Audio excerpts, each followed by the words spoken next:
There's a Friends episode, season 8, episode 16, that had me wondering whether it might be dangerous to believe in soulmates. Phoebe is dating this guy named Don, but she's convinced he might actually be Monica's soulmate. But of course, Monica's already married to Chandler. She asks Chandler and Rachel whether they believe in soulmates. Rachel says yes, and Chandler says no. Wait, I forgot something. Welcome to Mind and More, everybody, where we talk about anything that comes to mind and more. Forgive me, I had a long work day and forgot to welcome you. I should probably go to bed. Probably turn off my phone. But anyway, going back to Friends. Do you believe in soulmates? Oh, yes, I do. I believe that there's one perfect person out there for everyone. And you? No. I mean, I believe that certain people are more suited for each other, and I believe in falling in love, but soulmates, I don't think they exist. Okay, good. Please keep in mind their different responses for later. Later on, Phoebe brings Don around the group, and for sure, Monica and Don have a lot in common. Chandler, who'd claimed he doesn't believe in soulmates, suddenly gets jealous. When he and Monica get back home, Monica suggests inviting Don and Phoebe for dinner sometime, but Chandler's reaction is weird. So Monica asks what the problem is, and he tells her about how he doesn't believe in soulmates. But Phoebe thought Don was her soulmate, and that's understandably making him jealous, because Monica and Don were actually getting along pretty well. Monica then asks Chandler, "Hey, wait, you don't believe in soulmates?" He says yeah, then she lets him know she doesn't believe in soulmates either. I don't believe in soulmates either. I think that we fell in love and we work hard at our relationship. Now, this was a small moment, but it had me start thinking about whether believing in soulmates might be a bad idea. And let me explain further why I started thinking about this. Both Monica and Chandler didn't believe in soulmates, and they arguably had the healthiest relationship in that show. They didn't think it was fate, but rather they had chosen each other and were willing to keep it working. On the other hand, Rachel, who did believe in soulmates, had a hot mess, on-off roller coaster relationship with Ross, possibly because she thought they were meant to be. Her believing in soulmates might explain why she kept circling back to him despite their very evident compatibility issues. So after watching this Friends episode and thinking about it a little too hard, let me share with you why I now think soulmate belief can be dangerous. Number one, I think it keeps you holding on when you should let go. Once that they're the one thought takes root, it's like trying to uninstall software that just won't quit. You will justify incompatibilities, overlook red flags, see good where there is none, and convince yourself that fate wouldn't lead you astray.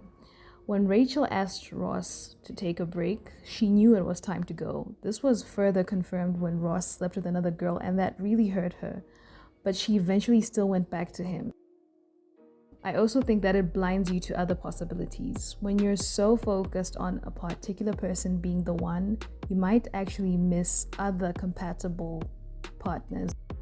Another reason I think it might be dangerous to believe in soulmates is it denies others their free will. If you decide someone is your soulmate but they don't feel the same, you're essentially forcing them into a story they didn't agree to be in. I mean, this is when people really believe in soulmates a little too hard. I've talked about this at length before, but this reminds me of Ted Mosby from How I Met Your Mother and how he kept on trying to force Robin to be the one when she clearly wasn't with it, you know? And the next reason, number 4, is that it opens the door to possessiveness and codependence.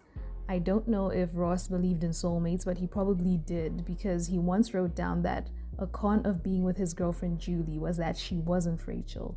So he had this idea that Rachel was the one, or basically his soulmate, and that made him so possessive of her. Oh, so that whole "you were made for me" stuff sounds really romantic until it becomes "you can't leave me because we're fated to be together." And lastly, I think it sets unrealistic expectations. Real relationships need communication, compromise, effort, patience, and all that good stuff. The word soulmate just sounds like it should all flow so naturally, which means when things get hard, you might feel disillusioned or disappointed when whatever phase you're going through in your relationship might actually just be normal. But all that being said, I'm not entirely anti-soulmate belief. I think there's beauty in believing. For starters, I think it can make love feel sacred. When you see your relationship as something precious and meaningful, you naturally value your partner more. I think you'd fight harder during tough times because you believe what you have is worth protecting. And I think in long-term relationships that sticking it out really comes in handy. By the way, I said sticking it out. I didn't say suffer. I think that if you're suffering, then it's probably time to go. And then the second reason I think it might not be all bad to believe in soulmates is it keeps hope alive. I think when relationships keep failing, believing that the one is still out there can help you stay open instead of becoming cynical.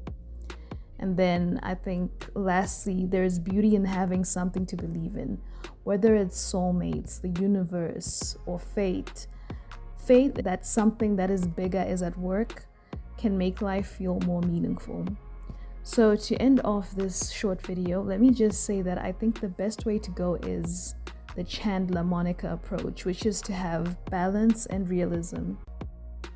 It'd be great to choose someone you're compatible with, someone who chooses you back. Then treat that relationship as if it's sacred, but leaving room for their autonomy and your own freedom.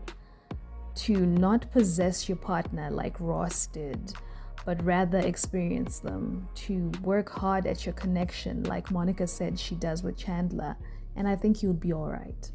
I also think that staying together because you're continuously actively choosing each other and not because fate demands it is pretty romantic in itself. But anyway, those are just my 2 cents. Let me go to bed.